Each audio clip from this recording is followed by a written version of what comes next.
C'est un séisme politique. Pour la première fois, un ancien ministre de la Défense appelle ouvertement Emmanuel Macron à démissionner.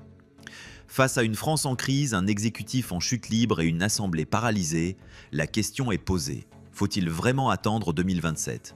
Ce que vous allez entendre dans cette vidéo pourrait bien changer la donne. Restez jusqu'au bout, c'est du jamais vu sous la Ve République. Est-ce qu'on doit attendre 2027 ? Concrètement, Donc, vous appelez la démission d'Emmanuel Macron ? Moi, je dis qu'on est en train de perdre un temps précieux d'un pays en grande difficulté. Vous avez vu les sujets qu'on a Peut-être, mais évoqués. enfin, la décision n'appartient qu'à un seul homme. Eh ben ouais, mais si on a le sens du pays...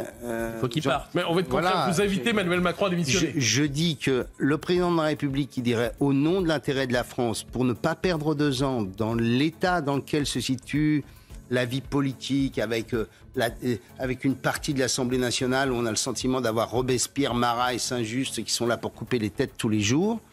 Qui est Robespierre, qui est Marat et qui est ça. Ouais, les mélanchonistes et les filles, etc. Il a complètement exclu Emmanuel Macron de démissionner. Oui, bah écoutez, non mais vous voyez bien. Et il a dit qu'il irait jusqu'au bout de son mandat. Monsieur, vous avez vu dans quel état est la France. Vous avez vu dans quelle situation budgétaire nous sommes.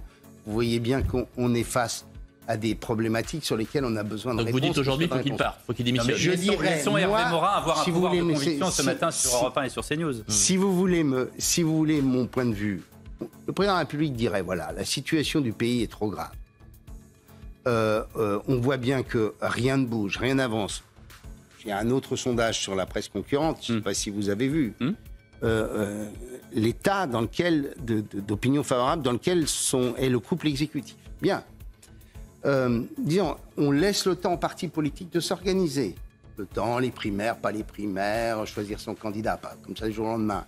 Et on décide qu'il y a un rendez-vous qui aura lieu en fin d'année ou en début d'année prochaine. Ce serait, je pense, rendre service au pays, rendre service aux Français. Est-ce qu'on peut se dire qu'une seule fois, plutôt que d'aller au Groenland aujourd'hui, on puisse se dire, ben voilà, l'intérêt majeur, l'intérêt supérieur de la nation, pour reprendre une formule du général de Gaulle, c'est celle de faire en sorte qu'on puisse avoir un pays qui est un exécutif, qui puisse décider, mettre en œuvre des réformes avec un Parlement qui va le suivre. Alors, faut-il que Macron parte avant 2027 ? Le débat est lancé, dites-moi ce que vous en pensez en commentaire, j'ai vraiment envie de lire vos avis. Et si vous avez trouvé cette vidéo utile ou édifiante, likez-la, abonnez-vous pour ne rien manquer de l'actualité politique et surtout, partagez-la autour de vous avec vos amis, vos proches, ceux qui suivent de près la politique française. Faisons circuler l'info là où les grands médias préfèrent rester silencieux. Merci à vous et à très vite pour une nouvelle vidéo qui dérange.